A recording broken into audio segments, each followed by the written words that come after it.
మరి ఉపవాసం అంటే ఏ రీతిగా మనం చేయాలి, ఉపవాసం చేస్తే దేవుడు మన పట్ల చేసేటటువంటి మేలులు ఏమిటి, అసలు ఉపవాసం వల్ల మనకు కలిగే ప్రయోజనం ఏమిటి, ఏ రీతిగా మనం ఉపవాసం చేయాలి, చేస్తే దేవుడు మన పట్ల చేసేటువంటి గొప్ప కార్యాలు ఏమిటి, పరిశుద్ధాత్మ దేవుడు మన ఎడల చేసేటువంటి ఆ కార్యాలు అన్నీ కూడా మనం ఏ రీతిగా మనం పొందుకోగలము అనే సత్యాన్ని కనుక గ్రహించినట్లయితే, మొట్టమొదటిగా మనం ఉపవాసం చేసినట్లయితే దేవుని వైపు మన ఏకాగ్రత కలిగి ఉండగలిగినటువంటి స్థితి దేవుడు మనకు ఏర్పరుస్తాడు. అదే రీతిగా చూస్తే, రెండోదిగా చూస్తే దేవుడు పరిశుద్ధాత్మ కార్యాలు మన జీవితంలో జరుగుతాయి. అలాగే మూడోదిగా చూస్తే కీడు నుండి తప్పించి దేవుని యొక్క మన జీవితంలో దేవుడు మనకు అనుగ్రహిస్తాడు. అలాగే చూస్తే ఐదవదిగా మనం కనుక గ్రహించినట్లయితే అపవాది యొక్క బంధకాల నుంచి దేవుడు మనల్ని తొలగిస్తాడు. వీటన్నిటి గురించి దేవుని వాక్యం మనకు ఏ రీతిగా బోధిస్తుంది, ఎలాగ మనం దేవుని వాక్యంలో సత్యాలు మనం గైకొనగలము అనే విషయాలు మనం గ్రహించుకుందాం.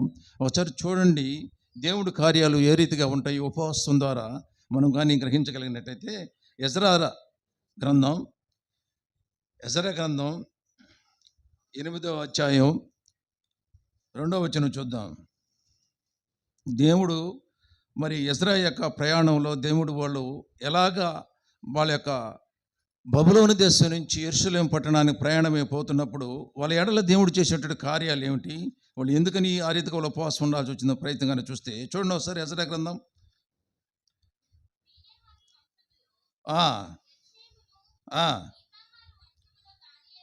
దానియేలును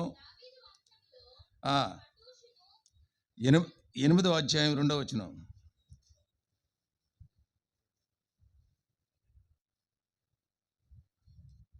అదేనా?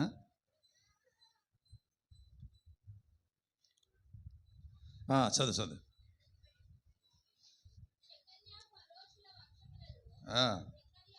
జకరయాయు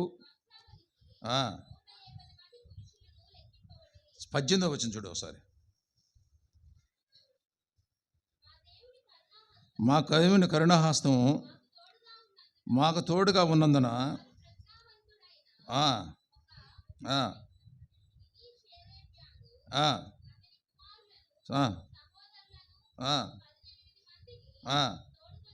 తోడుకొని వచ్చిరి.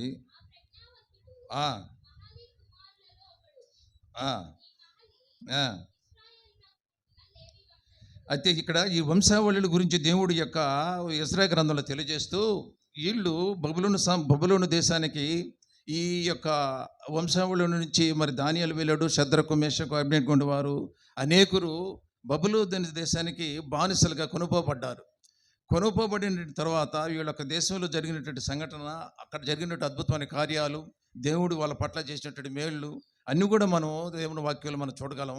అయితే ఈ ఎజ్రా దేవుని ప్రయాణాన్ని, దేవుని యొక్క కృపను పొంది అతను మందిరం నిర్మాణం జరిగించిన తర్వాత ఇక్కడ వీళ్ళు ప్రయాణం చేసుకుంటూ యెరూషలేము పట్టణానికి రావాలి.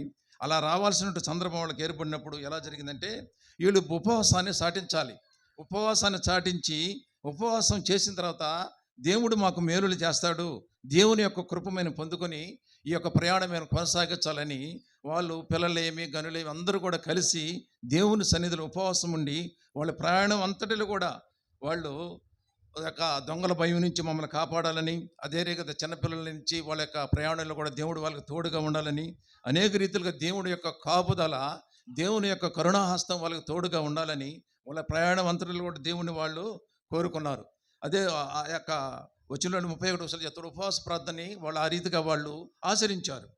దేవుని మన ఉపవాస ప్రార్థన మన కనుక ఆచరించినట్లయితే దేవుడు మన ఎడల చేసేటువంటి ఈ గొప్ప కార్యము, దేవుని యొక్క మహిమ మన మీద కుమ్మరించబడుతుంది. అదే రీతిగా ఆయన కరుణాహస్తము మనకు తోడుగా ఉండి మనల్ని నడిపిస్తుంది. ఎలా నడిపిస్తుంది అంటే, ఏ విషయంలోనైనా దేవుడు మనకు తోడుగా ఉండి మనకు ముందు నడిపిస్తాడు. మనము దేవుని యొక్క సన్నిధిలో కూర్చొని దేవునిని మహింపరుస్తూ మనం చేసేటువంటి ఉపవాస ప్రార్థన ద్వారా మన జీవితంలో దేవుడు అనేకమైన మేళ్ళు మనకు అనుగ్రహిస్తాడు. ఒక్కటే కాదు కానీ చెప్పలేము కానీ మన కుటుంబంలో జరుగుతున్న అనేకమైన కార్యాల్లో దేవుడు మనకు తోడుగా ఉండి మనకు సహాయం చేస్తాడు. ఎజ్రాకి ప్రయాణంలో చేసినటువంటి సహాయాన్ని దేవుడు మన జీవితంలో కూడా దేవుడు మనకు అనుగ్రహిస్తాడు.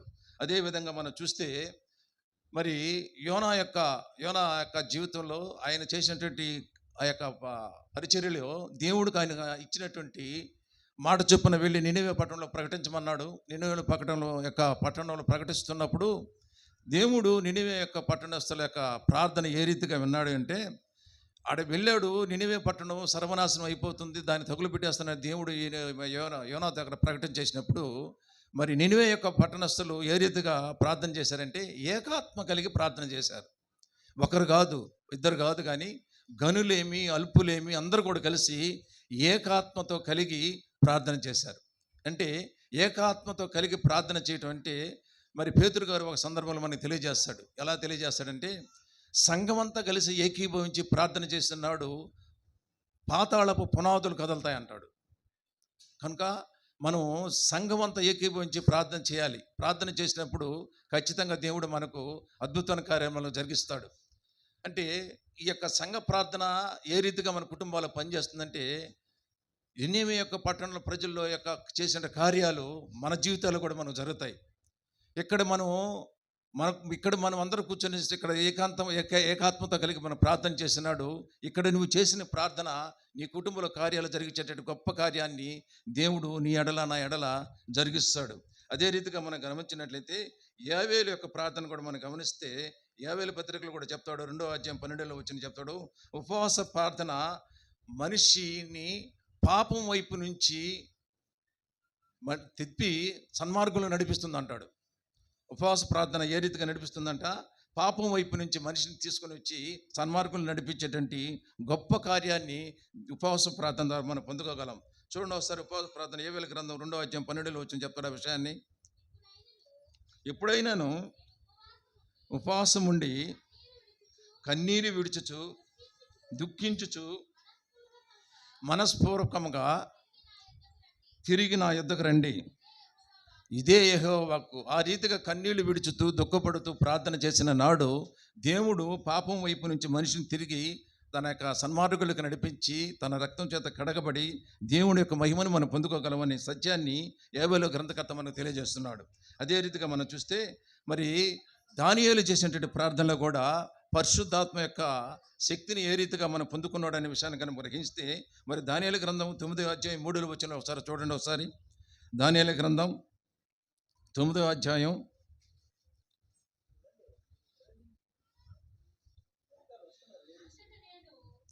9 అంతటా నేను గోనెపట్ట కట్టుకొని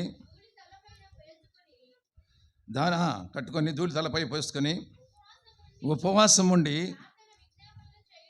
ప్రార్థన విజ్ఞాపనలు చేయుటకై ప్రభువగు దేవుని ఎదుట నా మనస్సును నిబ్బరము చేసుకుంటుని, నేను నా దేవుడైన యెహోవా ఎదుట ప్రార్థన చేసి ఒప్పుకున్నది ఏమనగా, ప్రభువా, మహత్యము కలిగిన భీకరుడకు దేవా, నీ ఆజ్ఞలను అనుసరించి నడుచుకుని వారి ఎడల నీ నిబంధనను నీ కృపను జ్ఞాపకము చేయవాడా, మేమైతే నీ దాసులకు ప్రవక్తలు నీ నామమును బట్టి మా రాజులకును మా అధిపతులకును మా పితరులకును యోదయ దేశ జనులందరికీ చెప్పిన మాటలను ఆలకింపక చాలు. దేవుడు ఇక్కడ దానియేలు చేసినటువంటి ప్రార్థన ఏ రీతిగా ఉందంటే, ఇశ్రాయేలు ప్రజలు దేవుని ఎడల చేసినటువంటి అపరాధాల నిమిత్తం, వాళ్ళు చేసినటువంటి పాపాల నిమిత్తం,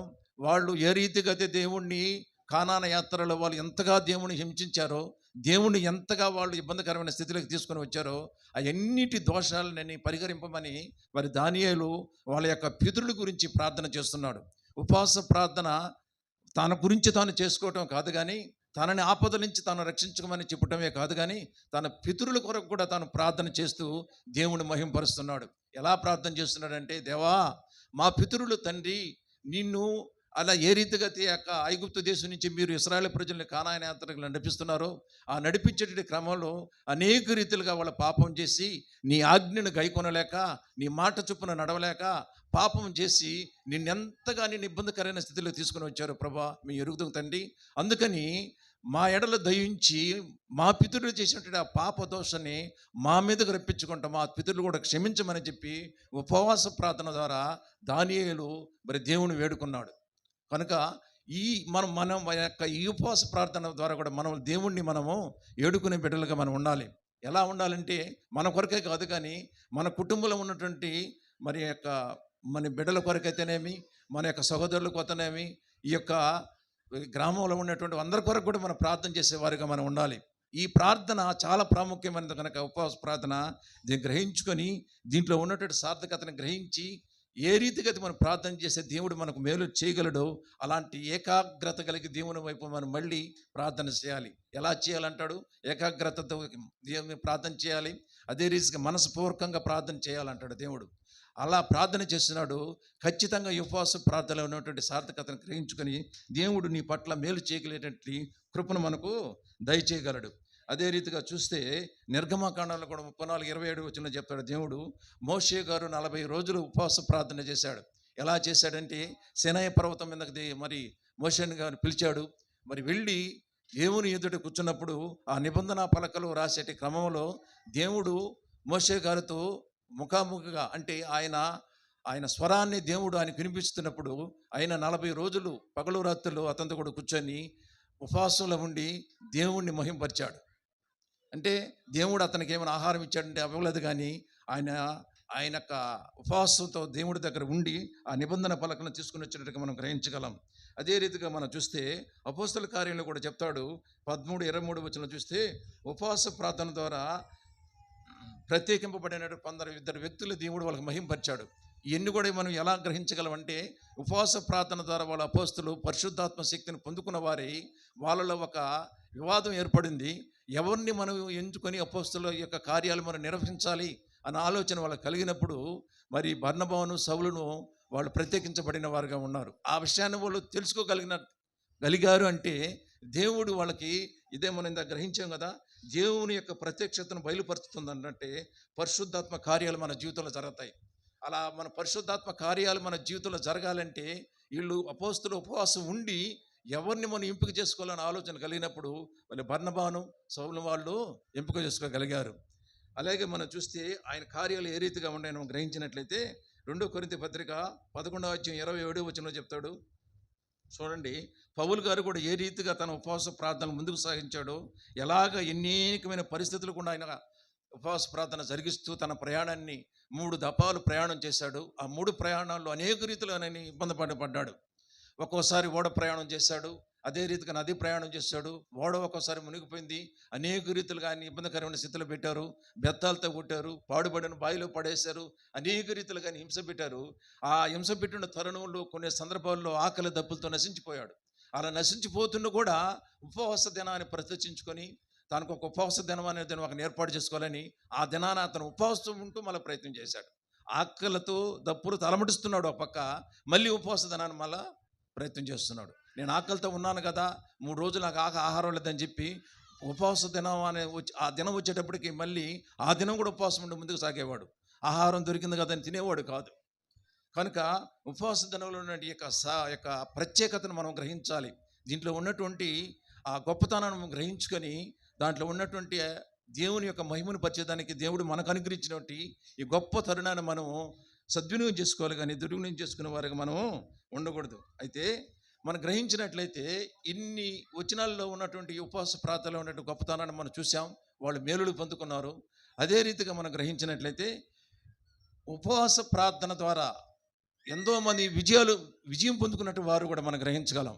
ఇదే గ్రంథంలో కానీ మనం గ్రహించి చూస్తే ఉపవాస ప్రార్థన చేసిన వారు ఎటువంటి ఘన విజయాన్ని పొందుకున్నారంటే మనం కానీ ఒక్కసారి కనుక గ్రహించినట్లయితే ఎప్పుడు కూడా దేవుని వాక్యంలో ఎన్నిసార్లు ఎస్తేరు గ్రంథాన్ని మనం ధ్యానం చేసినా దేవుడు ఒక విచిత్రమైన కార్యాన్ని అక్కడ జరిగించాడు. దేవుడు ఆ ఎస్తేరు గ్రంథాన్ని ఎన్నిసార్లు మనం ధ్యానం చేసినా దాంట్లో ఆ యొక్క గ్రంథంలో ఉన్నటువంటి ప్రాముఖ్యత ఏమిటంటే శాసనాల్ని రద్దుపరిచేటటువంటి గొప్ప ఘనతను దేవుడు ఎస్తేరుకి అనుగ్రహించాడు. అది సామాన్యమైన పని కాదు. ఇప్పుడు అపొస్తలులు పౌలు గారు ప్రార్థన చేసే పరిశుద్ధాత్మ శక్తి ద్వారా వాళ్ళు ఎవరిని ఎంపిక చేసి పంపించాలంటే వాళ్ళిద్దరిని ఏర్పాటు చేశాడు. ఎజ్రా ప్రార్థన చేస్తే మా దారి ప్రయాణములంతా కూడా మా తోడుగా ఉండమన్నాడు. అదే దారి ప్రయాణంలో వాళ్ళకి అనుగ్రహించాడు. యోనా ప్రార్థన చేసే యోనా ప్రకటన చేసిన తర్వాత నినివే ప్రజలు గనులేమి అల్పులేమి అందరూ కూడా కలుసుకున్నారు. వాళ్ళు ప్రార్థన చేస్తే దేవుడు ఏం చేశాడంటే వాళ్ళ మేళ్ళు వాళ్ళు బూడిద పూసుకున్నారు. మేము బూడిద వంటి వారు అయ్యా మమ్మల్ని క్షమించమన్నారు. గోను పట్ట కట్టుకున్నారు. మేము గోను పట్ట వంటి వారు అయ్యా క్షమించమని దేవుని ఎదుట సాష్టాంగ పడి వాళ్ళు నమస్కారం చేసినప్పుడు దేవుడు వాళ్ళని అనుగ్రహించి మేలులు ఇచ్చాడు. అదే రీతిగా దానియేలు ప్రార్థన చేస్తే వాళ్ళ పితరుల పాపాలను క్షమించి దానియేలుకి కృపను అనుగ్రహించాడు. ఆ రీతిగా మనం గ్రహించినట్లయితే ఇది ఎస్తేరే గ్రంథంలో ఉన్నటువంటి గొప్ప కృప ఏంటంటే ఇది చాలా విచిత్రమైనటువంటి కార్యం. ఇది ఎక్కడ జరగనటువంటి కార్యాన్ని దేవుడు వాళ్ళకు అనుగ్రహించాడు. ఎలా అనుగ్రహించాడంటే ఎస్తేరు చేసినటువంటి ప్రార్థన చాలా ప్రాముఖ్యమైన ప్రార్థన. ఇది చట్టం మార్చడం అనేది సామాన్యమైన పని కాదు. అయితే మన జీవితంలో కూడా ఇక్కడ కూడా మనం ఒక సందర్భంలో తమిళనాడు ప్రజలు ఒకసారి ప్రార్థన చేశారు. 2002లో జరిగినటువంటి ఒక సంఘటన ఏంటంటే జయలలిత గారు పరిపాలన చేస్తున్న తమిళనాడు ప్రభుత్వం పరిపాలన చేసేటప్పుడు ఆమె ఒక మత మార్పిడి చట్టాన్ని తీసుకుని వచ్చింది. మత మార్పిడి చట్టం అంటే ఎవరైనా సరే క్రైస్తవుడుగా హిందువులుగా ఉన్నటువంటి వారు లేదా అన్యులుగా ఉన్నటువంటి వారు ఎవరైనా సరే క్రైస్తవులుగా వచ్చి బాప్టిజం తీసుకోవాలంటే వారు వెళ్ళి కలెక్టర్ దగ్గరికి వెళ్ళి పర్మిషన్ తీసుకోవాలి. ఎంఆర్ఓ సంతకం కావాలి. ఆ ఏరియాలో ఉన్నటువంటి విఆర్ఓ సంతకం కావాలి. వాళ్ళందరూ పర్మిషన్ ఇస్తే నువ్వు వెళ్ళి క్రైస్తవుడిగా మారాలి అనేటువంటి చట్టాన్ని పొందుపరిచి అసెంబ్లీలో ఆమె తీర్మానం ప్రకటించింది. అలా తీర్మానం ప్రకటించినప్పుడు ఆ తమిళనాడు రాష్ట్రం అంతా అది బాగా ప్రాచుర్యం అయిపోయింది. ఎప్పుడంటే రాజు ఎవరైనా సరే ఈ రాజ్యాన్ని పరిపాలిస్తున్నటువంటి వారు ఎవరైనా సరే ఒక ప్రకటన చేస్తే అది వెంటనే దాని అమలైపోతుంది. మన ప్రధానమంత్రి మోడీ గారు ఒకసారి సందర్భంలో 2000 రూపాయలు 1000 రూపాయల నోటు రద్దు అని చెప్పి అన్నాడు. అది వెంటనే రద్దయిపోయింది. ఒక్కరోజు రాత్రిలోనే అమలైపోతుంది ఏదైనా సరే చట్టం. కనుక ఈమె కూడా చేసినటువంటి ఆ తీర్మానాన్ని బట్టి ఆ రాష్ట్రంలో ఆ మత మార్పిడి చట్టం అమల్లోకి వచ్చింది. అయితే మరి తమిళనాడు ప్రజలు ఏకాగ్రత కలిగి వాళ్ళందరూ కూడా ఆయా చర్చిలో కూర్చొని దేవుని ఎదుట సాష్టాంగపడి నమస్కారం చేసి ఉపవాసం ఉండి ప్రార్థన చేసిన తర్వాత ఎలాంటి అద్భుతం జరిగించాడు తెలుసా దేవుడు. అదే మళ్ళీ ఆ చట్టాన్ని మరి కరుణానిధి చేత ఆయన రద్దుపరిపించలేదు, కానీ 2004లోనే అదే జయలలిత దగ్గర మళ్ళీ రద్దుపరిచేశాడు. ఈ చట్టాన్ని నేను తీసేస్తున్నాను, ఇది మంచి పని కాదని ఆమె దాన్ని తీసివేసేసింది. ఆ తీర్మానం మళ్ళీ ఆమె రద్దుపరిచేసింది. ఇది ఉపవాస ప్రార్థనలో ఉన్నట్టు ప్రత్యేకత. ఇటువంటి గొప్ప కార్యాలు దేవుడు మన ఎడల జరిగిస్తాడు. మరి ఎస్తేరులో జరిగినటువంటి కార్యం ఏమిటంటే కొన్ని సందర్భాలు మాత్రం ముందుకు తీసుకుని వస్తాను. మరి మొర్దెకయి చేసేటువంటి పని ఏందో మనకు తెలుసు. గేటు దగ్గర వాచ్మెన్ పనిచేసేటువంటి ఉద్యోగం. ఎవరి దగ్గర ఉద్యోగం చేస్తున్నాడు? 127 దేశాలకు రాజు అయినటువంటి రాజు దగ్గర పనిచేస్తున్నాడు. అయితే ఆ దేశానికి 120 దేశాలు, హిందూ దేశం నుంచి కూషు దేశం వరకు రాస్తుంది బైబిల్లో. అంటే మన దేశం కూడా ఆ ఏలుబడిలో ఉంది. మన దేశం కూడా వాళ్ళ ఆ రాజుకి మనం కప్పం కడుతున్నాం. అయితే ఆ సందర్భంలో ఇతను వెళ్ళేటువంటి వద్దకై ఉన్నటువంటి ఏరియా ఏంటంటే గేటు దగ్గర వాచ్మెన్ పనిచేసేటువంటి వాచ్మెన్. అక్కడ ఆ మార్గం గుండా ఆ దారి గుండా ఎవరు వెళ్తారంటే సామంత రాజులు వెళ్తారు, అధిపతులు వెళ్తారు, ప్రధానమంత్రులు వెళ్తారు. ముఖ్యం అంటే ఎక్కువగా ఆ రాజ్యంలో ఉన్నత స్థానంలో ఉన్న అధికారులందరూ ఆ దారిని వెళ్తారు. అక్కడ ఆ దారిలో ఇతను అధికారిగా వాచ్మెన్గా పనిచేస్తున్నాడు. అయితే ఇతను హామాన్ అనేటువంటి ఒక భయంకరమైన వ్యక్తి ఆ దారిని వెళ్తున్నాడు. అతను ఒక మంచి ఉద్యోగంలో ఒక ప్రధానమంత్రి ఉద్యోగం అనుకుందాం, ఆ ఉద్యోగాలు చేస్తున్నాడు అతను. అటువంటి వ్యక్తి అతను ఉన్నట్టు స్వభావం ఎలాంటిదంటే దారిని వెళ్ళేవాడు తన ఉద్యోగ రీతిగా వెళ్ళాలి, కానీ అక్కడ పనిచేసేటువంటి వ్యక్తులు వాళ్ళు ఆయన దారిని వస్తుంటే వీళ్ళు ఏం చేస్తున్నారంటే మోకాళ్ళ మీద వంగి 2 చీలు పేగెత్తి రాజాదిరాజా రాజ గంభీర మహారాజా అని చెప్పి ఆయన మీదకు నమస్కారం చేస్తూ ఆయన దారిని పోతుంటే సాష్టాంగ నమస్కారం చేసేవాళ్ళు. వాళ్ళు చేసేటువంటి నమస్కారాన్ని ఆయన ఆస్వాదించుకుని వెళ్ళేవాడు. అయితే మొర్దెకయి ఎలా చేసేవాడంటే ఆయన మోకాళ్ళ మీద వంగేవాడు కాదు, ఆయనకు నమస్కారం చేసేవాడు కాదు. ఆయన దారిని పోతుంటే తలంచుకున్నట్టు నమస్కారం ఆయన అనేవాడే, కానీ చేతులెత్తి 2 చేతులు దండం పెట్టి మోకాళ్ళ మీద వంగి ఆయన నమస్కారం చేసేవాడు కాదు అతను. అప్పుడు ఇతనిలో ఉన్నటువంటి అహంకారం ఏమైందంటే వీడు నాకు ఉన్నతమైన పదవి ఏంటి, నాకు ఉన్నటువంటి స్థానం ఏంటి, నా అధికారం ఏంటి, వీడెంత, వీడు ఉద్యోగం ఎంత, వీడిని వెళ్తుంటే వీడు నాకు ఎందుకు నమస్కారం చేయట్లేదు అని ఆలోచన చేసి వీడిని ఎలాగైనా సరే వీడిని ఉద్యోగుల నుంచి తీయించడమే కాదు కానీ వీడిని చంపించాలని ఆలోచన కలిగి ఎలాగైనా సరే ఇబ్బంది పెట్టాలనుకున్నాడు. అయితే ఇంకొక ఆలోచన ఏం చేసుకున్నాడంటే వీడే కాదు, వీడికి సంబంధించినటువంటి మనుషులు వీడి జాతి మొత్తం నశించిపోవాలని చెప్పి ఆలోచన చేసి కుట్ర పన్నాడు. కుట్ర పని రీతిగానే ఏం చేశాడు, రాజు దగ్గరకు వెళ్ళాడు. దాని కుట్రని సఫలం చేయించుకున్న దాని కొరకు రాజుని ఏ రీతిగా మభ్యపెట్టి అతను ఆజ్ఞ ఒకటి జారీ చేయించుకున్నాడు. తారీఖు ఒకటి పొందేశాడు. ఎలా పొందాడంటే, ఇప్పుడు జయలలిత ఏ రీతిగా అయితే ఆ తీర్మానం ప్రకటించిందో, ఈడు కూడా రాజ్యసభలో ఒక తప్పుడు తీర్మానాన్ని ప్రకటన చేసుకున్నాడు. అయ్యా, మన రాజ్యంలో యూదులు ఉన్నారు, యూదులు సామాన్యమైన వ్యక్తులు కాదు, వీళ్ళు ఏ రీతిగా సరే మనం హతం చేయాలి, వీళ్ళు హతం చేయాలంటే నీ యొక్క ఆజ్ఞ నాకు కావాలని చెప్పి వాడు రాయించుకొని రాజు దగ్గర తారీఖు అంటే ఒక ఆర్డర్ వేయించుకున్నాడు. ఆ ఆర్డర్ వేయించుకున్న తర్వాత ఆ ఆర్డర్ ఎలాంటిదంటే తెలుసా, ఒక్క రోజులోనే యూదులందరూ హతమార్చిపోవాలి. ఒకే ఒక్క రోజులని, పిల్లలైతేనేమి స్త్రీలైతేనేమి ఎవరైనా సరే ఒక్క రోజులని యూదులు మొత్తం హతమార్చాలని చెప్పి రాజు దగ్గర ఆజ్ఞ జారీ చేయించుకున్నాడు. అయితే మన సందర్భంలో ఒకసారి గమనించండి, మనకు ప్రధానమంత్రి మోడీ గారు ఉన్నప్పుడు మొన్న కొన్ని సంవత్సరం సింధూర్ అనేటువంటి ఒక దాన్ని టార్గెట్ చేసుకున్నారు వాళ్ళు. మన దేశం నుంచి పాకిస్తాన్ మీదకి యుద్ధానికి వెళ్ళమన్నాడు. అది రాజ్యసభలో దాని తీర్మానం ప్రకటించారు, రాష్ట్రపతి ఆమోద ముద్ర వేశారు, అదే రీతిగా ఉపరాష్ట్రపతి ఆమోద ముద్ర వేశారు, పార్లమెంట్ కూడా ఆ బిల్లును పాస్ చేశారు. అది చేసిన తర్వాత చాలా సీక్రెట్గా ఉంచేశారు దాన్ని. ఒక టయాన్ని, ఒక రోజుని కేటాయించేశారు. ఒక రోజు కేటాయించేసి అర్ధరాత్రి వేళ రాత్రి 12 గంటలప్పుడు సడన్గా వెళ్ళి మెరుపు దాడి వాళ్ళు పాకిస్తాన్ మేము చేయమన్నాడు. వెంటనే మన యుద్ధ స్థావరాల్లో ఉన్నటువంటి రాకెట్లన్నీ బయలుదేరి ఒక్కసారిగా పోయి పాకిస్తాన్ మీద పడిపోయినాయి. పాకిస్తాన్ మీద పడిపోయి యుద్ధం ఎలా జరిగిందంటే క్షణపాటు కాలంలో అతి వేగంతో వెళ్ళిపోతాయి రాకెట్లు. అలాంటి మెరుపు వేగంతో వెళ్ళిపోయి పాకిస్తాన్లో ఉన్నటువంటి యుద్ధ స్థావరాలన్నింటి ధ్వంసం చేసేసి, దాన్ని ఆ ప్రాజెక్టు పేరు ఏమంటారంటే సింధూరం అంటారు. దాన్ని అలా ప్రభుత్వం ఒకసారిగా నిర్ణయం తీసుకుంటే ఖచ్చితంగా అది అమలై తీరుతుంది. ఇప్పుడు రాజు ఆజ్ఞ ఇచ్చేశాడు, హామాను దాన్ని జారీ చేశాడు. ఈ పత్రికలన్నీ ఆ దేశాల్లో ఉన్న రాష్ట్రాలన్నింటి జిల్లాలన్నిటికీ వెళ్ళిపోయినాయి. ఎక్కడెక్కడ యూదులు ఉన్నారు, ఎక్కడెక్కడ అందరు ఉన్నారు, వాళ్ళందరూ కూడా ఒక్కసారిగా హతమార్చైపోతారని చెప్పేసి, ఎప్పుడు వాళ్ళు హతమారుస్తారంటే ఒక డేటు ప్రకటించేసారు వాళ్ళు. ఇదో పలానా డేటు, ఈ రోజున వచ్చేసి యూదులందరూ చంపేస్తారని. భయపడిపోయారు. ఎక్కడ యూదులు ఉన్నారో అక్కడందరూ కూడా భయపడిపోయి గజగజ వణికిపోతున్నారు. ఆ తరుణంలో జరిగిన సందర్భం, మొర్దెకయి రాణికి తెలియజేశారు, అమ్మ మన వాళ్ళందరూ చంపేస్తున్నారు, ఏం చేయాలి తల్లి, ఏం చేయాలన్నప్పుడు మరి ఎస్తేర్ రాణి తెలియజేసింది. చూడండి ఆమె ఏ రీతిగా ఆమెకి మొర్దెకయికి తెలియజేసిందో, ఎలా ఉపవాసం ఉన్నదో చూద్దాం.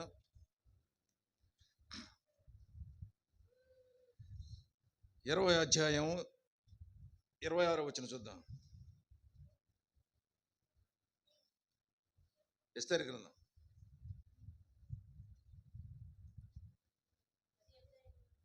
20వ వచనం. 20వ వచనం.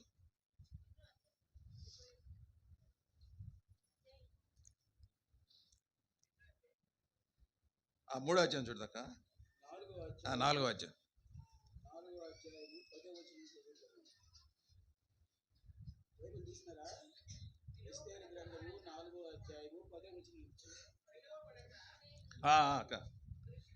పురుషుడే కానీ స్త్రీయే కానీ రాజు యొక్క అంతర్గృహమున ప్రవేశించిన ఎడల బంగారపు దండమును ఎవరి తట్టు చాపునో ప్రతివాడు సంహరింపబడునన్న కఠినమైన ఆజ్ఞ గలదని రాజు సేవకులందరికీ, అతని సంస్థానంలో ఉన్న జనులందరికీ తెలిసే ఉన్నది కదా. ఈ యొక్క శాసనం ఎలా ఉందంటే, ఆ రాజ్యంలో ఉన్నటువంటి శాసనం, ఈ యొక్క రాజు ఎలాంటి రాజు అంటే, వాళ్ళ యొక్క రాజ్య శాసనాలు ఏ రీతిగా ఉంటాయంటే కఠినమైన శాసనాలు వాళ్ళు ఉంటాయి. మన రాజ్యాంగంలో మనకున్నట్టు రాజ్య చట్టంలో మనకున్నట్టు చట్టాలు ఎలా ఉంటాయంటే, ఏదైనా సరే ఒక వ్యక్తి కన్నా తప్పు చేస్తే విచారణ జరిగిస్తారు మన వాళ్ళు. ఈ తప్పు మనిషి చేశాడా లేదా, ఎలా చేశాడు, చేసిన వారు సాక్ష్యాలు ఏమున్నాయి అని చెప్పి వాయిదాల మీద వాయిదాలు వేసి, మనకుండే ప్రజాస్వామ్య దేశంలో కొన్ని అవకాశాలు మనకిచ్చి ఆ మనిషిని తప్పు చేశాడా లేదా నిర్ధారణ అయిన తర్వాత మనకు శిక్ష విధిస్తారు. కానీ ఆ రోజులో ఉన్నటువంటి ఆ రాజు చేసే చట్టాలు ఎలా ఉంటాయంటే కొంచెం కఠినమైన చట్టాలు అయ్యి.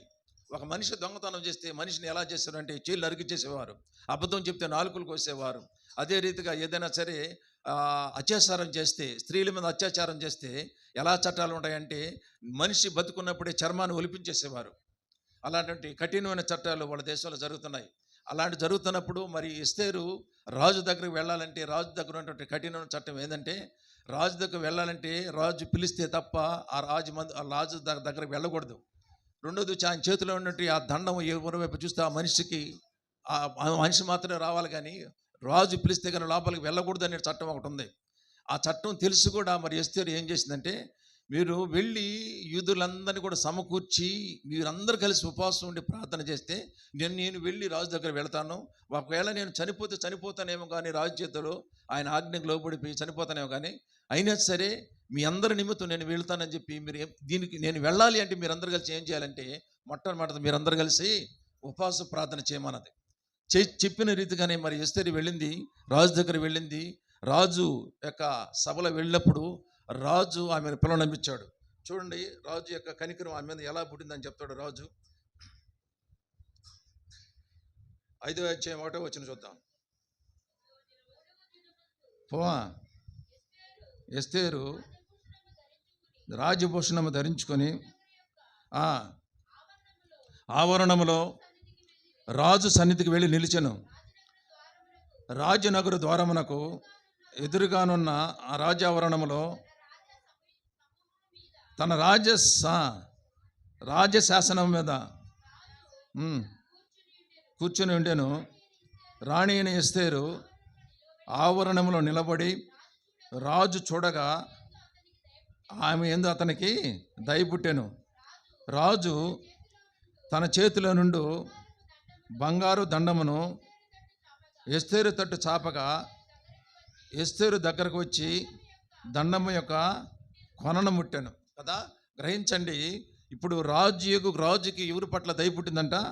ఎస్తేరు పట్ల దయ పుట్టింది. అలా దయ పుట్టడానికి గల కారణము వీళ్ళందరూ కలిసి ఉపవాసం చేసినటువంటి ప్రార్థన ప్రభావమే, బలమే రాజుకి ఆమె మీద దయ పుట్టేటట్టు చేసింది. దయ పుట్టేటట్టు చేసింది కాకుండా దేవుని యొక్క మహిమ ఆమె మీద ఉన్నది కాబట్టి రాజుకి ఆమెకు దయ పుట్టింది. అలాగనే మళ్ళీ మొర్దెకై ఉన్నటువంటి శిక్షా విధిని తప్పించడానికి, రెండోది వచ్చి యూదులందరి యొక్క సంహరించడానికి ఆయన చేసినటువంటి ఆజ్ఞ జారీ పత్రాన్ని బట్టి మళ్ళీ ఏ రీతిగా రాజుకి దేవుడు ఎలా మార్చాడు చూడాలంటే, ఇప్పుడు ఈమె భోజనానికి రమ్మని ఆహ్వానించేసింది. రాజు భోజనానికి వెళ్ళాడు, ఆమాను కూడా తీసుకురమ్మంది. ఆమాను కూడా వెళ్ళాడు, వీళ్ళిద్దరూ భోజనం చేశారు. ఆమె చెప్పాల్సింది రాజుకి తెలియజేసింది. అయితే ఇప్పుడు రాజుకి దేవుడు ఆయనకి చేసేట గొప్ప కార్యం ఏంటంటే, రాజుకు నిద్ర పట్టం కూడా చేశాడు దేవుడు. ఎలా చేశాడు చూడండి ఒకసారి. 6వ అధ్యాయం 1వ వచనం చూద్దాం. వచ్చినాన్ని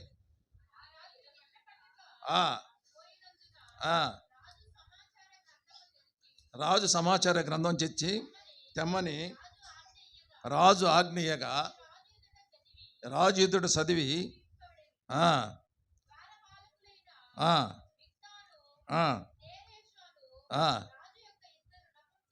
ఇద్దరు నపుంసకులు రాజైన అహష్వేరోషును ప్రయత్నించిన సంగతి మొర్దెకైకి తెలిసినట్లు అందులో రాయబడి ఉండెను. ఈ సంగతులను గ్రహించుకున్నాడు ఆయన. మొర్దెకై మన ఎడల చేసినటువంటి మేళ్ళు ఏమిటి, నన్ను ఎవరైతే సంపాలని ప్రయత్నం చేశారో ఆ సంపాదించిన వారి యొక్క ఆ పరిస్థితి ఏంటి అన్ని కూడా గ్రహించుకొని, ఇప్పుడు రాజు ఎస్తేరు పట్ల చేసినట్టు గొప్ప కృపను బట్టి, దేవుడు ఆమె ఎడలు చేసిన గొప్ప మేలుని బట్టి, ఈ మేలు జరగడానికి గల కారణము ఉపవాస ప్రార్థన. ఈ ఉపవాస ప్రార్థన రాజు యొక్క దయ ఆమె మీద కలిగింది. మొర్దెకైకి పడాల్సిన శిక్షను కూడా తప్పించి హామానుకి ఆ శిక్షా విధిని ఆయన కలిగించి, రాజు మళ్ళీ ఎక్కడైతే యూదులు ఉన్నారో వాళ్ళందరి మీద రాజు మళ్ళీ ఏ ఆజ్ఞ అయితే జారీ చేశాడో, ఒకసారి జారీ చేసిన ఆజ్ఞ మళ్ళీ వెనక్కి తీసుకునే అధికారం రాజు కూడా లేని పక్షంలో ఆ యొక్క ఆజ్ఞ మళ్ళీ అతను రద్దుపరిచి యూదులందరూ ప్రాణాలు కాపాడే విధంగా చేశాడు. మొర్దెకైకి మంచి ఉన్నతమైన పదవి ఇచ్చాడు. ఆ పదవి ప్రకారం ఆయన ఆ రాజ్యంలో ఉన్నతమైన పదాన్ని అనుభవిస్తూ మొర్దెకైకి ఏ ఉరిశిక్ష విధించాలని హామాను పన్నాగం పన్నాడో ఆ ఉరిశిక్షలో హామాను విధించేటట్టు దేవుడు చేశాడు. ఇంతటి గొప్ప కార్యాలు దేవుడు మన ఎట్లా జరిగించగలడు. దీనికి గొప్ప కారణం ఏంటంటే మనం చేసేటువంటి ఉపవాస ప్రార్థనే. ఇది దేవుడు ఉపవాస ప్రార్థన ద్వారా మనుషులు కలిగించే గొప్ప విజయం. ఈ ఘనతను మనం పొందుకోవాలంటే మనం కూడా అలాంటి రీతి కలిగిన ఉపవాస ప్రార్థన మనం చేయాలి. అదే రీతిగా గ్రహిస్తే యెహోషువ పట్ల కూడా దేవుడు ఒక గొప్ప కార్యాన్ని జరిగించాడు. ఆయన జీవితంలో కూడా జరిగించినట్టు గొప్ప కార్యం ఏంటంటే, దేవుడికి అతనికి ఆయన జీవితంలో ఆయనకు అనుగ్రహించిన గొప్ప కృప ఏంటంటే, ఆయనకు ధనం ఇచ్చాడు, నగలు ఇచ్చాడు, అన్నీ ఇచ్చాడు. సామ్రాజ్యాన్ని అత్యధికంగా విస్తరింపజేశాడు. ఆయన రాజులు, ఆయన మీద చుట్టుపక్కల ఉన్న రాజులు ఎవరు కూడా ఆయన దేశం మీదకి యుద్ధానికి రావడానికి భయపడిపోయారు. అలాంటి గొప్ప కార్యాలు యెహోషాపాతు చేశాడు. ఎందుకని చేశాడంటే దేవుని ఎడల ఆయనకు ఉన్నట్టు కృతజ్ఞత. ఆ దేవుడు అంటే భయభక్తులకు నడిచిన వాడు కనుక తాను పితరులైనటువంటి దావీదు అయితేనేమి, ఆయన వంశంలో ఉన్న వాళ్ళు ఏ రీతిగా పరిపాలన చేశారో ఆ పరిపాలన విధానం అంతటిని హృదయంలో ఉంచుకొని ఆ రీతిగానే నడుచుకొని జీవితాన్ని కొనసాగించాడు కనుక దేవుడు కానీ అత్యుతమైన ఆశీర్వాదాలను అనుగ్రహించడమే కాదు, ఆయన చేసినట్టు గొప్ప కార్యం ఏంటో తెలుసు. యెహోషాపాతు చేసిన కార్యం, ధర్మశాస్త్ర గ్రంథాన్ని అనేక ప్రాంతాలకు వెళ్ళి ఆ ప్రకటన చేయమన్నాడు. ధర్మశాస్త్ర గ్రంథంలో ఉన్నటువంటి సత్యాల్ని, ఆ యొక్క నిబంధనలన్నింటినీ ప్రజలందరూ తెలుసుకోవాలని గొప్ప కార్యాలు చేశాడు. అంటే ఈ రోజులు మనం చేసే కార్యాలు అంటే ఆ ధర్మశాస్త్ర గ్రంథాన్ని ప్రకటన చేయడం అంటే ఈ రోజులు మనం చేసేటువంటి సువార్త. ఏ రీతిగా అయితే మన అన్నగారు ప్రకటించినట్టు ప్రతి గృహానికి వెళ్ళి మనం బైబిల్ ఇచ్చి అందరూ కూడా తెలుసుకోమని ప్రయత్నం చేస్తామో, ఇటువంటి కార్యాన్ని ఆ రోజు యెహోషాపాతు కూడా చేశాడు. అలా చేసిన దానివల్ల దేవుడు ఆయనకు అనుగ్రహించిన మేళ్ళు ఎంతో తెలుసా? ఆయన ఖజానాను నింపేటట్టు దేవుడు శత్రురాజులు ఏంటంటే వారి దగ్గరని ఫిలిష్తీయులు వచ్చి ఆయనకు కప్పం కట్టారు. అనేక దేశాల నుంచి రాజులు వచ్చి ఆయనకు బంగారం, నాణ్యాలు అన్నీ కూడా అనుగ్రహించారు. అయితే ఆయన జీవితంలో ఒక జరిగినటువంటి సంఘటన ఏంటో తెలుసా? ఇంత గొప్పగా పరిపాలన చేస్తున్న యెహోషాపాతు జీవితంలో ఒక సందర్భంలో ఒక 4 రాజులు కలిసి ఆయన మీదకి యుద్ధానికి వచ్చేసి ఆయనకి యుద్ధం తటస్థించినప్పుడు ఏం చేయాలని దిక్కుతోచని స్థితిలో ఉన్నప్పుడు యెహోషాపాతు ఒక నిర్ణయానికి వచ్చాడు. ఎలా వచ్చాడంటే, ఏదైనా సరే మన జీవితంలో ఎప్పుడైనా సరే చేతులు కాలిన తర్వాత ఆకులు పట్టుకున్న తర్వాత ప్రయోజనం ఉండదు. శోధనలోకి రాకముందే మనం ప్రార్థన చేయాలి. అదే దేవుడు మనం నేర్పించే విధానం. అందుకని యేసు ప్రభు గారు ఏం చేశారు తెలుసా? శోధనను ఎదుర్కోవడానికి ముందే ఆయన 40 రోజులు ఉపవాసం చేసి ప్రార్థన చేశాడు. మెలకుగా ఉండి శోధనలో పడకుండా ఉపవాసం చేయమని శిష్యులు కూడా ఆజ్ఞాపించారు.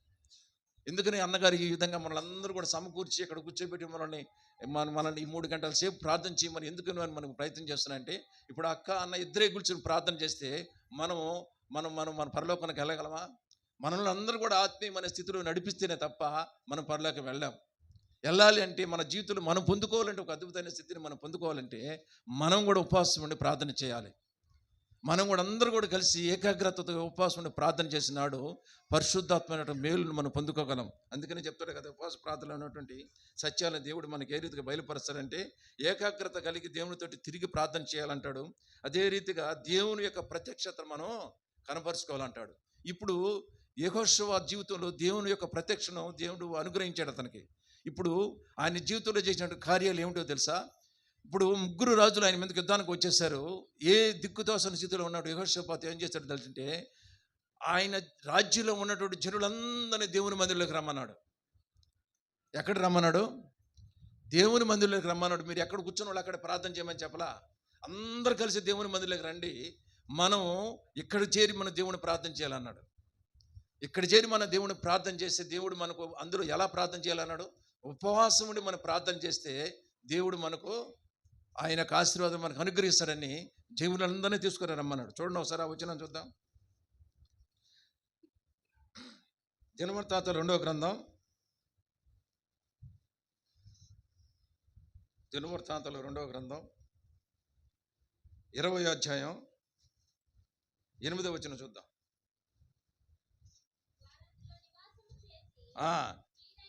మేలే కీడైనను యుద్ధమైనను కరువైనను మా మీదకు వచ్చినప్పుడు ఈ మందిరం ఎదుటను నీ ఎదుటను నిలువబడి మా శ్రమలలో మీకు మొరపెట్టిన ఎడల నువ్వు ఆలకించి మమ్మల్ని రక్షించుదు అని అనుకొని ఇచ్చట నీ నామ ఘనత కొరకు ఈ పరిశుద్ధ స్థలమును కట్టించిరి. నీ పేరు ఈ మందిరమునకు పెట్టబడను కదా. ఇశ్రాయేలులు ఐగుప్తులో నుండి వచ్చినప్పుడు నీవు వారిని అమ్మోనీయులతోనూ మోయాబీలతోనూ షేరు మన్యవాసులతోనూ యుద్ధం చేయలేని లేదు కనుక ఇశ్రాయేలు వారిని నిర్మూలన చేయక వారి యుద్ధ నుండి తొలగిపోయేరి. ఎలా ప్రార్థన చేస్తున్నారు ఆ మందిరం అంటే, అయ్యా మీరు మా పితరులైనటువంటి వారు షేరు మన్యవాసులు ఏ రీతిగా మా పితరులైనటువంటి వారు ఇశ్రాయేలు పక్షాన మీరు చేరి యుద్ధం చేశారో ఆ రీతిగా మా పక్షాన్ని కూడా చేరి మీరు యుద్ధం చేసి గొప్ప మేలులు మాకు అనుగ్రహించమని దేవుని ఎదుట కూడా ప్రార్థన చేశారు. ఎలా ఎవరి దగ్గర కూర్చొని ప్రార్థన చేశారు? దేవుని మందిరంలో కూర్చొని ప్రార్థన చేశారు. మా పితరులు గడిచినట్టు ఈ మందిరంలో కూర్చొని మేము అందరూ కూడా ప్రార్థన చేస్తున్నాం. గొప్ప గొప్ప ప్రత్యక్షతను మాకు కనపరచు దేవా అని చెప్పి దేవుని ఎదుట వాళ్ళు సాష్టాంగ పడి ప్రార్థన చేసినప్పుడు దేవుడు వాళ్ళకి దేవుని యొక్క వాళ్ళ కృప అంటే దేవుని యొక్క వాళ్ళ యొక్క ప్రార్థన దేవుడు విని వాళ్ళకి ఏ రీతిగా తెలియజేస్తున్నాడు చూడండి ఒకసారి. అదే 21వ అధ్యాయంలో 14వ వచనం చూద్దాం. 14వ వచనం. అప్పుడు మత్తన్యాకు పుట్టిన యెహీయేలు కుమారుడైన బెనాయాకు జననమైన జకర్యా కుమారుడు ఆసాపు సంతతి వాడును లేవీయుడునగు యెహజీయేలు సమాజంలో ఉండెను. యెహోవా ఆత్మ అతని మీదకి రాగా అతడిలాగు ప్రకటించెను, యోధావారులారా, యెరూషలేము కాపురస్తులారా, యెహోషాపాతు రాజా, మీరందరూ ఆలకించుడి. యెహోవా సెలవిచ్చినదేమనగా, ఈ గొప్ప సైన్యముకు మీకు భయపడకుడి, జడియకుడి. ఈ యుద్ధము మీరు కాదు, దేవుడే జరిగించును. ఎవరు జరిగిస్తామన్నాడు? ఇప్పుడు యుద్ధాన్ని దేవుడే జరిగిస్తాడు. వీళ్ళు చేసినటువంటి పని ఏంటి? ఉపవాసముని ప్రార్థన చేశారు. ఏం చేశారు? ఏమైనా పని చేశారా? కత్తులు కటార్లు ఎత్తుకుని యుద్ధానికి పోయారా? కర్రలు ఎత్తుకుని యుద్ధానికి పోయారా? ఏం చేయలేదు. వీళ్ళు చేసిన గొప్ప పనులు అంటే ఏమిటి అంటే అక్కడ కూర్చొని వాళ్ళు ప్రార్థన చేయటమే. అక్కడ కూర్చొని ఏకాత్మ కలిగి వాళ్ళందరూ కలిసి ప్రార్థన చేశాడు. ఇప్పుడు పరిశుద్ధాత్మ కార్యాలు వాళ్ళ మీదకి అద్భుతంగా జరిగిస్తున్నాడు దేవుడు. మీ పక్షాన్ని మీరు కాదు యుద్ధం చేసి దేవుడే పోయి యుద్ధం చేస్తాడు, మీరు ఏం భయపడాలని అవసరం లేదన్నాడు. అయితే ఇప్పుడు చూడండి, వాళ్ళు యుద్ధానికి వెళ్ళేటప్పుడు ఏ వ్యక్తి అయినా సరే యుద్ధానికి వెళ్ళాలనుకున్నప్పుడు కత్తులు కటార్లు డాళ్ళు బల్లులు బరిసెలు ఎత్తుకొని పోతారు. కానీ మరి యెహోషాపాతు ఏ రీతిగా పోతాడంటే, ఎంత చిత్రంగా పోయాడంటే, మీరు యుద్ధానికి వెళ్ళాలంటే రేపు పొద్దున పలానా దగ్గర యుద్ధానికి వెళ్ళమన్నాడు. కింద వచ్చిన చూడండి ఒకసారి, 16వ వచనం చూద్దాం. రేపు వారి మీదకి పోవుడి, జీజు అను ఎక్కుడు మార్గమున వచ్చెదరు, 7,000 అరణ్యమందునున్న కనుగొందురు. ఈ యుద్ధములో మీరు పోట్లాడవలసిన నిమిత్తం లేదు. యోధావారుల యెరూషలేము వారులారా, యుద్ధ భక్తులు తీర్చు నిలబడుడి. మీతో కూడా ఉన్న యెహోవా దయచేయు రక్షణ మీరు చూచెదురు. భయపడకుడి, జడియకుడి. రేపు వారి మీదకి పోవుడి, యెహోవా మీతో కూడా ఉండును కదా. ఎంత అద్భుతమైన మాటలు దేవుడు అనుగ్రహించాడో చూడండి. ఈ మాటలు కనుక చదువుతుంటే గగ్గూరు పడుతుంది ఒళ్ళు. అంటే ఆ దేవుడి యొక్క కార్యాలు మన పట్ల అంత ఉన్నతమైనవిగా మనం ఉంటాయి. దేవుడు మన చేసేట కార్యాలు ఎలా ఉంటాయంటే అది చెవికి వినబడు, కంటికి కనబడు అద్భుతమైన కార్యాలు దేవుడు మనకు చేయగలడు. అయితే మనం చేయాల్సిందల్లా ఏంటంటే, మనం నిర్వహించాల్సినటువంటి పాత్ర ఖచ్చితంగా మనం నిర్వహించి తీరాలి. మనకి ఇచ్చినటువంటి ఈ ఉపవాస ప్రార్థనని ఎంత జాగ్రత్త కలిగి ఏకాగ్రత కలిగి మనం నిర్వహించినప్పుడు దేవుడు ఖచ్చితంగా మన పట్ల కార్యాలు మనం చేయగలడు. యెహోషాపాతుకే కాదు, మన జీవితంలో మన దేవుడు అద్భుతమైన కార్యాలు మనం చేయగలడు. ఎలా చేయగలడంటే, ఇప్పుడు ఎవరైతే రక్షణ పొందలేనటువంటి వారో వారందరూ రక్షణ పొందేదానికి కూడా దేవుడు మనకు ఉపవాస ప్రార్థన రక్షణ మార్గాలు నడిపిస్తాడు. మన కుటుంబంలో ఎవరైతే ఇంకా దేవుని నమ్ముకునే స్థితిలో ఉన్నారో వాళ్ళ కొరకు మనం ఈ యొక్క ఉపవాస ప్రార్థన చేస్తే దేవుడు ఆ కార్యం మనం జరిగిస్తాడు. ఎవరైతే అనారోగ్య స్థితిలో ఉన్నారో వారు ఆరోగ్యం పొందుకోవాలంటే ఈ ఉపవాస ప్రార్థన ద్వారా దేవుడు మనకు అనుగ్రహిస్తాడు. ఈ రీతిగా అనేకమైన సందర్భాలు దేవుడు మనకు అనుగ్రహిస్తాడు. యెహోషాపాతుకు జరిగినటువంటి గొప్ప సంఘటన, ఇప్పుడు యెహోషాపాతు యుద్ధానికి వెళ్ళాడు. యుద్ధానికి వెళ్తే ఏం చేస్తున్నాడంటే దేవుణ్ణి స్తుతిస్తూ మహింపరుస్తూ పంపమంటున్నాడు. ఎలా వెళ్తున్నారు వాళ్ళు? ఉపవాస ప్రార్థన అయిపోయింది, యుద్ధానికి మీరు వెళ్ళండి, ఆ పలానా వాగు గుహలకు వెళ్ళమన్నప్పుడు ఆ వాగు ఎక్కుడు వాగు దిగుడు వాగులకు వెళ్ళాలి. వాళ్ళు అలా వెళుతున్నప్పుడు ఏం చేస్తున్నారంటే దేవుణ్ణి స్తుతిస్తూ పాటలు పాడుకుంటూ మహింపరుస్తూ యెహోవాయే దేవుడు అని చెప్పి ఆయన గణపరుస్తూ స్తుతిస్తూ పోతున్నారు. ఈ విధంగా వీళ్ళు ఆ యుద్ధ రంగంలోకి వెళ్ళిన తర్వాత దేవుడు అక్కడ చేసే గొప్ప కార్యం ఏంటో చూడండి ఒకసారి. ఆ కింద వచ్చి చూసుకుంటారంటే, అప్పుడు యెహోషాపాతు సాష్టాంగ నమస్కారం చేశాను. యోధావారును యెరూషలేము కాపురస్తులను యెహోవా సన్నిధిన సాగిలపడి నమస్కరించిరి. కహాతీయుల సంతతి వారును కోరాహీయుల సంతతి వారును లేవీయులు నిలబడి గొప్ప శబ్దముతో ఇశ్రాయేలు దేవుడైన యెహోవాను స్తుతించిరి. అంతటా వారు ఉదయముననే లేచి తెకోవ అరణ్యమునకు పోయిరి. వారు పోవుచుండగా యెహోషాపాతు నిలబడి, యోదావారులారా, యెరూషలేము కాపురస్తులారా, నా మాట వినుడి. మీ దేవుడైన యెహోవా నమ్ముకునుడి, అప్పుడు మీరు స్థిరపరచబడుదురు. ఆయన ప్రవక్త నమ్ముకునుడి, అప్పుడు మీరు చెప్పాను. మరియు కింద వచ్చింది చూడు. ఆ, ఆ, హెచ్చరిక చేసిన తర్వాత, యెహోవాను స్తుతించుటకు గాయకులు నెరపరిచి, వారు పరిశుద్ధ అలంకారము ధరించి ఎవరి ముందు నడుస్తున్నారంట? సైన్యం ముందర ఎవరు నడుస్తున్నారు? వీళ్ళు సైన్యం, వీళ్ళు యుద్ధానికి పోవాల్సిన అవసరం లేదు. యుద్ధానికి పోవాల్సింది సైన్యం. ఇప్పుడు దేవుడు ఏం చేస్తున్నాడు? ఆడ ఎవరైతే దేవుడి యొక్క యెహోవా భక్తులు ఉన్నారో వాళ్ళందరూ కూడా తీసుకుని వెళ్ళి సైన్యం ముందు నడిపిస్తున్నాడు. ఇప్పుడు వాళ్ళు స్తుతిస్తూ దేవుడితో మహింపరుస్తూ పాటలు పాడుకుంటూ యుద్ధం పోతుంటే సైన్యం వెనక వస్తుంది. చూడండి, ఆమె వచ్చింది కదా. యెహోవా కృప నిరంతరముండును, ఆయన స్తుతించుడి, చేతురము చేటుకు నియమించెను. వారు పాడుటకును స్తుతించుటకును మొదలు పెట్టగా, యెహోవా యోదావారి మీదకు వచ్చిన అమ్మోనీయుల మీదను, మోయాబుల మీదను, శేయీరు మన్యవాసుల మీదను మాటుగాండును పెట్టెను కనుక వారు హతులైరి. అమ్మోనీయులను, మోయాబీయులను, శేయీరు మన్యవాసులను బొత్తిగా సంపి నిర్మూలన చేయవలనని పొంచియుండి వారి మీద పడిరి. వారు శేయీరు కాపురస్తులను కడముట్టించిన తర్వాత తమలో ఒకరినొకరు చంపుకొని చచ్చిపోయారు. ఈవెన ఇప్పుడు పోయి యెహోషాపాతు యుద్ధం చేశాడా? యుద్ధం చేయలేదు. ఎలా చేశాడు? అద్భుతాన్ని కార్యం చేశాడు దేవుడు. ఇప్పుడు ఆ యుద్ధ రంగంలోకి వెళ్ళేటప్పటికి అక్కడ జరిగిన సంఘటన ఏందో తెలుసా? వీళ్ళే ఒకరినొకరు పొడుచుకొని చచ్చిపోయారు. ఇంతటి అద్భుతాల కార్యాలు దేవుడు మన ఎడలు జరిగించగలడని సత్యాన్ని మనం గ్రహించాలి. అది యెహోషాపాతుకే కాదు, మన జీవితంలో దేవుడు ఇంత అద్భుత కార్యాలు మనం చేయగలడు. అంతేకాదు, వాళ్ళు లాస్ట్ చివరికి ఒక క్వశ్చన్ చదువుకొని ముగిచేద్దాం. అదే న్యాయాధిపతి గ్రంథంలో ఇదే విధంగా ఒక విచిత్రమైన సంఘటన జరిగింది. ఇప్పుడు న్యాయాధిపతి గ్రంథంలో ఉన్నటువంటి సంఘటన ఏంటంటే, గతంలో మనం కూడా ఒకసారి దీన్ని ధ్యానం చేశాం, మళ్ళీ ఒకసారి జ్ఞాపకం చేస్తున్నాను. ఇక్కడ జరిగిన సంఘటన ఏంటంటే, 10 గోత్రాల ఒకవైపు, 2 గోత్రాల ఒకవైపు ఈ యుద్ధం జరిగింది. ఈ యుద్ధం జరిగినప్పుడు దేవుడు ఎలా జరిగించాడంటే, ఒక అతను భార్యని వాళ్ళకి నీచపరిచి చంపేస్తే, ఆ చంపేసిన వ్యక్తిని ఆయన ముక్కలు కట్ చేసి వేరే దేశాలకు ఉన్న ప్రాంతాలన్నిటి పంపించేశాడు, గోత్రాలన్నిటికీ. వీళ్ళందరికీ ఆ చనిపోయిన విధానం చూసి పౌరుషం కలిగి వీళ్ళందరూ ఏకతాటి మీద నిలిచి ఒకసారి వీళ్ళందరూ కలిసి యుద్ధానికి వెళ్ళారు. యుద్ధానికి వెళ్ళే ముందు ఏం చేయాలి? ఇప్పుడు పరిచర్య చేయాలనుకునే ముందు అన్నం ఏం చేస్తుండే? మనల్ని ఉపవాస ప్రార్థన నిర్వహిస్తున్నాడు. ఉపవాస ప్రార్థన నిర్వహించి మన స్వార్థకు బయలుదేరాలి. అదే దేవుడు మన కార్యం చేస్తాడు. అప్పుడు వీళ్ళు ఏం చేశారంటే, ఈ 10 గోత్రాలు వీళ్ళందరూ కలిసి, మనం అందరూ 4 లక్షల మంది ఉన్నాం, మనము బలము 10 గోత్రాలు ఉన్నట్టు వేలాది వీరులు ఉన్నాము, మనం ఒక్క గోత్రం అయినట్టు బెన్యామీను మీదకి యుద్ధానికి వెళ్దామని వీళ్ళు ఏం చేశారంటే, యుద్ధానికి వెళ్లే ముందు దేవుని దగ్గరకు స్తుతించడం మానేసి, దేవుని అనడం మానేసి యుద్ధానికి వెళ్ళారు. ఇప్పుడు వాళ్ళ ఒక్క గోత్రానికి సంబంధించిన వారే వీళ్ళు 10 గోత్రాలు, వీళ్ళు ఉన్నారు 11 గోత్రాలు వీళ్ళ దగ్గర ఉన్నాయి. అయితే వీళ్ళు ఏం చేశారంటే, వీళ్ళు వెళ్ళిన వారు యుద్ధానికి వెళ్ళారా, వెళితే ఒక్క గోత్రంలో ఉన్నటువంటి వాళ్ళు వీళ్ళు తరిమి కొట్టారు. వీళ్ళని కొట్టి ఒక్కరోజే 20,000 మంది చచ్చిపోయారు.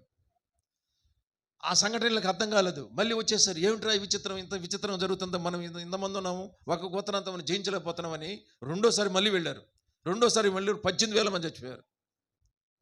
ఇప్పుడు మూడోసారి ఏం చేయాలంటే, ఇప్పుడు వీళ్ళకి బుద్ధి వచ్చేసింది. ఇప్పుడు మనం చేయాల్సిన పని ఏంటో తెలుసా? మనం దేవుని స్తుతించలేదు, దేవుని మహింపరచలేదు. కనుక మనం ఏం చేయాలంటే, ఇప్పుడు దేవుని దగ్గరకు వెళ్ళి ప్రాధేయపడదామని వెళ్ళి బుద్ధి తెచ్చుకొని మళ్ళీ దేవుని దగ్గరకు ప్రాధేయపడి ఉపవాస దినాన్ని ప్రకటించుకొని ఉపవాస దినం చేసి దేవుని దగ్గర సాష్టాంగపడి నమస్కారం చేసిన తర్వాత దేవుడు ఇప్పుడు మళ్ళీ చెప్పాడు వాళ్ళకి, ఈరోజు వెళ్ళంటారా మీరు యుద్ధానికి అన్నాడు. మళ్ళీ ఇప్పుడు యుద్ధానికి వెళితే అప్పుడు విజయాన్ని పొందుకోగలిగారు. దేవుడు ఇది ఉపవాస ప్రార్థనలో చేసేటువంటి గొప్ప విజయాలు. ఉపవాస ప్రార్థన చేస్తే గొప్ప విజయాలు మన జీవితంలో మనం సమకూర్చి పెడతాడు దేవుడు. ఉపవాస ప్రార్థన జరిగించారు, వాళ్ళు బెన్యామీను గోత్రాన్ని జయించగలిగినారు. కనుక మొట్టమొదటిగా విజయాన్ని పొందుకున్నట్టు వాళ్ళలో చాలా విచిత్రమైన విజయాన్ని పొందుకుంది ఎస్తేరు. రెండో విజయంలో ఇంకా అంత గొప్ప విజయాన్ని పొందుకున్నాడు యెహోషాపాతు. మూడో వ్యక్తిగా చూస్తే న్యాయాధిపతి గ్రంథంలో యోధా గోత్రానికి సంబంధించిన వారికి విజయాన్ని పొందుకున్నారు. ఇలాంటి ఉపవాస ప్రార్థన కొనసాగిస్తే దేవుడు మన ఎడలు చేసేటువంటి గొప్ప కార్యం. కనుక దేవుడు మనకు అనుగ్రహించే ఉపవాస ప్రార్థన కలిగేటువంటి గొప్ప ప్రయోజనాలు ఏమిటి అంటే, ఏకాగ్రత దేవునికి మనం స్తుతించినప్పుడు జరిగే కార్యాలు, దేవుని ప్రత్యక్షత మనం బయలుపరపరుస్తుంది. రెండోది మూడోది కానీ మనం చూసినట్లయితే పరిశుద్ధాత్మ కార్యాలు మన జీవితంలో జరుగుతాయి. నాలుగోదిగా మనం చూసినట్లయితే కీడు నుండి తప్పించే దేవుని కాపుదల మనకు కలిగిస్తాడు. అదే రీతిగా మనం ఐదోది కదా మనం గ్రహించినట్లయితే అపవాది బంధకాల నుంచి మనం తప్పించి అద్భుతమైన రీతిలో మన జీవితాన్ని ముందుకు నడిపిస్తాడు దేవుడు. ఈ మన దేవుడు మన ఎడలు చేసేటువంటి గొప్ప కార్యాలు కనుక వీటన్నిటి కూడా మన హృదయంలో ఉంచుకొని దేవుడు మనకు అనుగ్రహించే ఈ ప్రతిష్టతని, ఈ గొప్ప ఉపవాస ప్రార్థనని సక్రమంగా నిర్వహించి దేవుడు మహిమర్చే బిడ్డలుగా మనందరూ కూడా ఉండాలని దేవుని పేరిట మీకు అందరూ కూడా మనవి చేసుకుంటూ వాక్యాన్ని ముగిస్తున్నాను.